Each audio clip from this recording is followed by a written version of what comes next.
You can't win football games that way. Because he acted like a fool. He played in one game. He can get one game check and please carry on. We want to forget that we ever even had this 11, 13 day courtship. Nah, we're good. Thanks, bruh.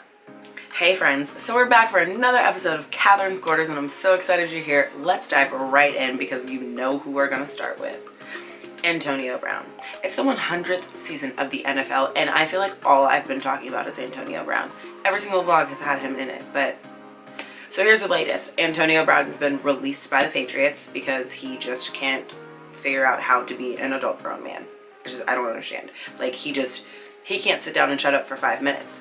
He had like I think it was like a 5-day stretch where he was giving interviews while he was on the Patriots and he was, you know, he seemed like a grateful, that's the word he used in his interviews.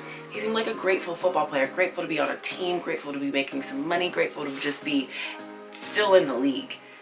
And then he got released. And then we got all of the ridiculous tweets from Antonio Brown. I don't understand this whole like self-absorbed behavior and it's too much for me.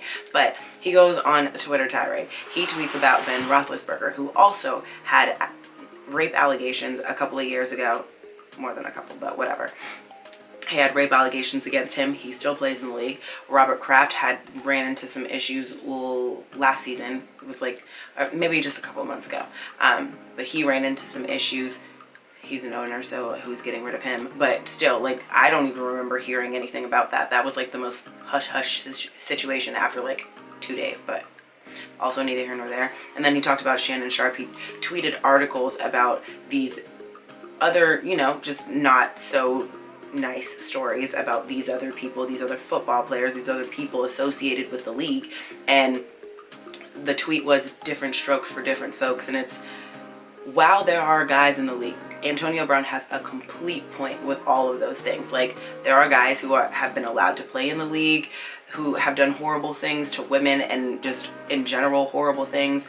But Antonio Brown is forgetting that nobody trusts him anymore. Like, we can't trust the word of Antonio Brown. So you could make a valid point, but if you're not a trusted voice, then nobody's really listening to you. People are only watching more ridiculous behavior from you, and do they really care anymore? No, because it's about you. It's not about anybody else. It's about you. He can't be accountable for his actions. Everything else is somebody else's fault. He is the epitome of a self-absorbed just child. And how do you go through your whole life not having to be accountable for anything? And this is gonna sound shady, but like, he has to raise kids. That's a scary thought, because he can't even look at himself and be like, yo, I really did screw up something. Yo, I really did something bad. No, like, it's everything else is somebody else's fault, and everything else is because of the world around him and has nothing to do with him. We can't continue to do this with Antonio Brown. I'm tired. And there's speculation about whether he'll be able to play for another team. And he says he's quit the NFL. That was one of his last tweets, was he quit the NFL. Boy, when he sees that he's not going to get the 30 mil from Oakland. He's not going to get the money that he was supposed to get from the Patriots. He's going to have to file a grievance and all that other stuff. But he's not going to get that money either, because if I was them, I wouldn't pay him. Because he acted like a fool. He played in one game. He can get one game check and please carry on.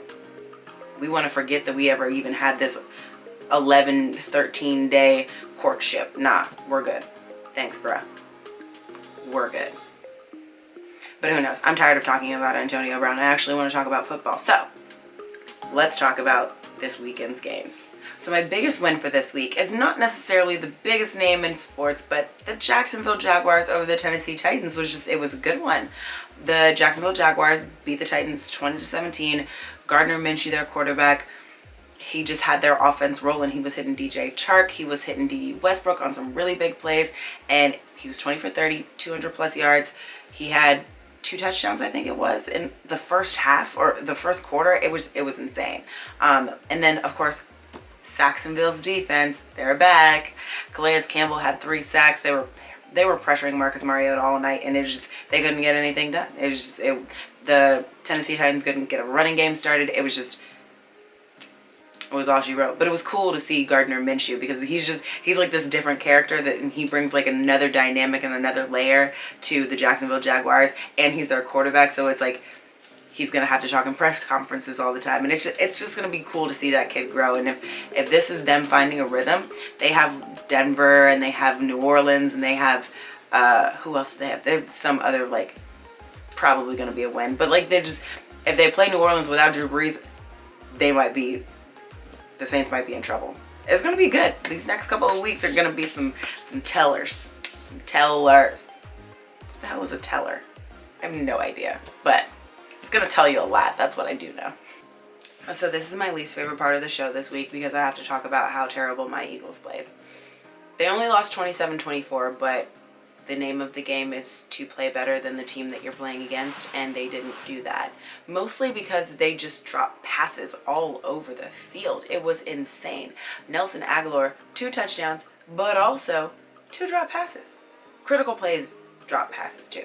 Like not just, it'll be okay. These were all on like drives that would either help the momentum or get us into their territory and just, JJ Arcega-Whiteside, it was 4th and 15 with like 49 seconds to go. Mind you, had JJ Arcega-Whiteside caught this pass, we might be having a completely different conversation today, and this would not be my least favorite part of the show. But no, he dropped it, and we lost. But I do want to show you guys this story about Nelson Aguilar and just like this funny thing that came out of it. So here's the clip. And was assisting people down. My man just started throwing babies out the window. But we was catching them. Unlike Aguilar and his mishaps, I like to put that out there. And what's funny is the face he makes is priceless. Literally in my face every time I even talk about the Eagles losing and Nelson Aguilar. But the funny thing is Nelson Aguilar makes it a great like, he like changes the narrative, and he retweets it. He was like, everybody help me find this gentleman. I want to bring him to an Eagles game. And it was just funny because this guy is making fun of Nelson Aguilar, and Nelson Aguilar turns it around, and instead of getting defensive and all of that, like, you know, Philly fans, we're all crazy. We like want your head after, you know, you drop one pass, we're done with you.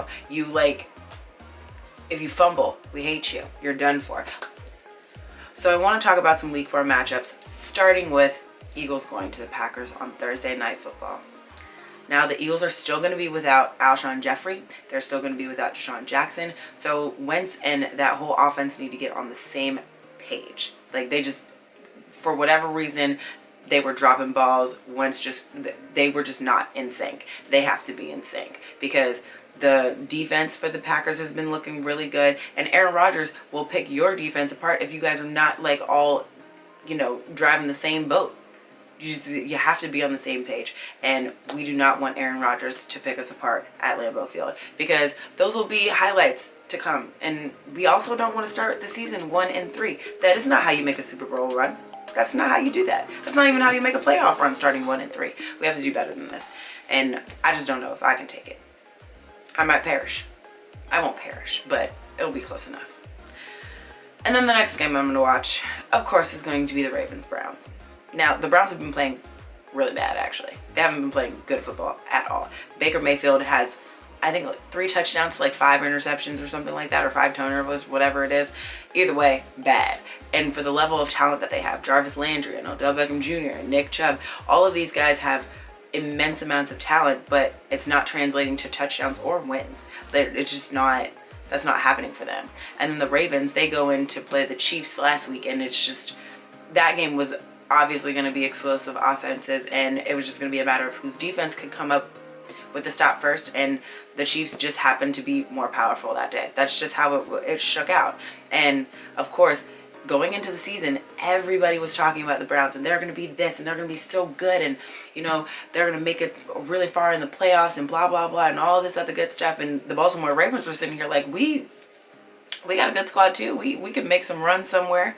And of course, Lamar Jackson, everybody was talking about how he, you know, he's this like, he's not a jackknife, and he's not a jackknife. What is that knife called? He's not one of those knives. He's not like a jack of all trades. He can only do this one specific thing. And He's like, man, I can do a lot of different things, and he's shown that he can. So that's going to be a really good game to watch. Not that the Browns defense is like something exciting, but you know, I think it would be a good game. And plus, I just like watching Lamar Jackson. All right, guys, lastly, I want to talk about the NBA.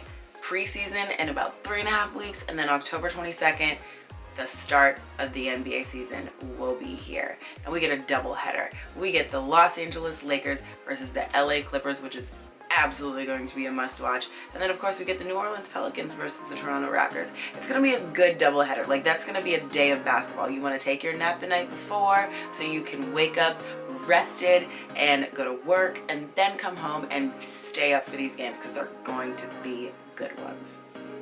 All right, friends, that's a wrap for this episode. Thank you so much for joining me, and make sure you hit the subscribe button below. And there's a place that has all of my social media platforms, so my Twitter, my Instagram, my Facebook, up-to-date news, player move information, just random things that Katherine's Quarters will be talking about in the next couple of weeks. And of course, Thursday, Sunday, and Monday, I am tweeting all during game time, so you get all of the most up-to-date plays, most up-to-date scores, all of that good stuff. So make sure you hit the follow button, and I will see you guys next week. Bye!